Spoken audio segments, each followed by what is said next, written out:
कोल्हापुरातील शिवाजी पेठेत एका सर्वसामान्य कुटुंबात जन्मलेल्या मात्र मल्लविद्येची आराधना करून त्यावर प्रचंड प्रभुत्व मिळवलेल्या दिनकरराव शिंदे यांनी खाशाबा जाधव यांच्या अगोदर 32 वर्ष ऑलिम्पिकपर्यंत मजल मारली होती। या स्पर्धेत ते चौथ्या क्रमांकावर राहिले, पण आपल्या कुस्तीतील चपळाईने आणि डाव टाकण्याच्या कौशल्याने त्यांनी जगभरातील कुस्ती शौकीनांची मनं जिंकली होती। ऑलिम्पिक गाजवून कोल्हापूरला आल्यानंतरही आयुष्याच्या शेवटच्या श्वासापर्यंत दिनकररावांनी कुस्तीच्या विकासासाठी आपलं आयुष्य वेचलं। आपल्या मार्गदर्शनाखाली शेकडो पैलवान तयार करत दिनकररावांनी समाजाप्रती आपली बांधिलकी शेवटपर्यंत जोपासली। दुर्दैवाने त्यांचं कार्य दुर्लक्षित आणि उपेक्षित राहिलं। या पार्श्वभूमीवर आज दिनकरराव शिंदेंच्या जीवन प्रवासाचा आढावा घेऊया अंतिम भागात। राजर्षी शाहू महाराजांच्या पाठबळावर 1920 साली दिनकरराव बेल्जियममधील अँटवर्प ऑलिम्पिकला गेले। त्या ठिकाणी मॅटवरील कुस्तीचा कोणताही अनुभव नसतानाही दिनकररावांनी 8 दिवसात मॅटवरील कुस्तीचं तंत्र आत्मसात केलं आणि देशविदेशातून आलेल्या मल्लांना पराभूत करत उपांत्य फेरीत धडक मारली। त्या ठिकाणी ब्रिटनच्या फिलिप बेनार्ड या प्रचंड ताकदवान मल्लाला दिनकररावांनी बराच वेळ झुंजवलं। मात्र ऑलिम्पिकमधील अनुभवाच्या बळावर बेनार्डनं जादा गुण मिळवत 3ऱ्या क्रमांकाची कुस्ती जिंकली आणि दिनकररावांना 4थ्या क्रमांकावर समाधान मानावं लागलं। ती कुस्ती बेनार्डनं जिंकली, पण कुस्ती शौकीनांची मनं दिनकररावांनी जिंकली। तिथून परत आल्यानंतर राजर्षी शाहू महाराजांच्या सेवेत ते रुजू झाले। कोल्हापूर तालीम संघाचे अध्यक्षही बनले। मात्र खेळामध्ये राजकारण आणायचं नाही हा मंत्र त्यांनी आयुष्यभर जपला। त्या काळी आपल्या पेठेला कुठलं नाव द्यायचं यासाठी मान्यवरांची बैठक भरली होती। ज्या राजाचं आपण उठता बसता स्मरण करतो त्या शिवाजींचंच नाव आपल्या पेठेला देऊया असा प्रस्ताव दिनकररावांनी मांडला आणि तेव्हापासून शिवाजी पेठ अस्तित्वात आली। शहरातल्या विविध तालमींमध्ये मल्लांना प्रशिक्षण देऊन शेकडो कुस्तीगीर दिनकररावांनी घडवले। या काळात कष्टकरी आणि श्रमिक लोकांचा पक्ष म्हणून कार्यरत असलेल्या शेतकरी कामगार पक्षाची धुरा त्यांनी आपल्या खांद्यावर घेतली। राजर्षी शाहू महाराजांच्या निधनानंतर करवीर संस्थांमधील अनागोंदी कारभार वाढीला लागला। त्यातून काही जुलमी नियम लादले गेले। या विरोधात त्या काळी प्रजा परिषदेची चळवळ उभी राहिली। समाजाच्या हितासाठी सदैव धावून जाणारे दिनकरराव या चळवळीत अग्रभागी राहिले आणि त्याची फार मोठी किंमत त्यांना मोजावी लागली।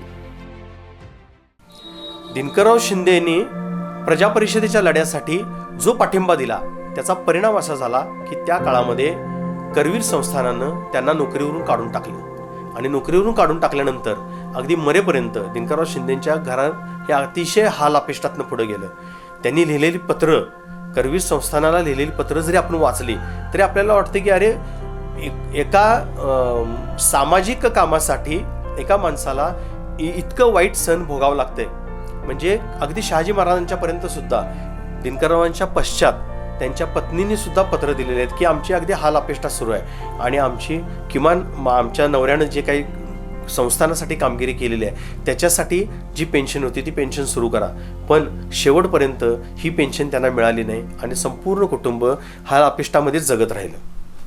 आर्थिक प्रलोभनं, विविध प्रकारची आमिष ठोकारून लावत दिनकरराव साधेपणाचं आणि आर्थिक टंचाईचं आयुष्य जगले, पण समाजाशी असलेली नाळ त्यांनी शेवटपर्यंत तुटू दिली नाही। त्यांच्या एका शब्दावर संपूर्ण शिवाजी पेठ जमा होत असे। पेठेतील मुलांसाठी मर्दानी खेळाच्या आखाड्याचा पायाही त्यांनीच रचला। करवीर संस्थाननं त्यांना त्यांची हक्काची पेन्शनही दिली नाही। मातीशी इमान राखणाऱ्या जिगरबाज मल्ल दिनकररावांनी 18 ऑगस्ट 1962 रोजी आपली पाठ कायमची जमिनीला टेकली। त्यांच्या पश्चात त्यांची पत्नी आनंदीबाई आणि मुलांनीही वारंवार अर्ज करून सुद्धा त्यांची दाद घेतली गेली नाही।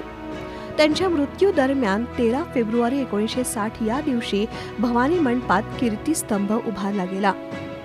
आंतरराष्ट्रीय स्तरावर देशाचं नाव गाजवणाऱ्या खेळाडूंची नावं या कीर्तिस्तंभावर असून त्यामध्ये पहिलं नाव दिनकरराव शिंदे यांचं आहे। सध्या दिनकररावांची नातवंड शिवाजी पेठेतील त्या घरात राहतात। ऑलिम्पिकवरून येताना दिनकररावांनी एक सायकल आणली होती, ती आजही जपून ठेवण्यात आली आहे। त्यांचे फोटो आणि कागदपत्र यांचं संवर्धनही करण्यात आलंय। मात्र त्यांचं चिरंतन स्मारक व्हावं याकडं प्रशासनाचं दुर्लक्ष झालंय.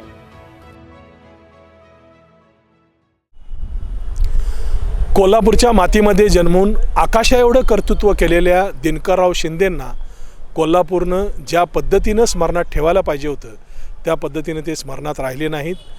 पण देर से ही सही, आता नव्या पिढीपर्यंत त्यांचं कार्य पोचवण्याची गरज आहे.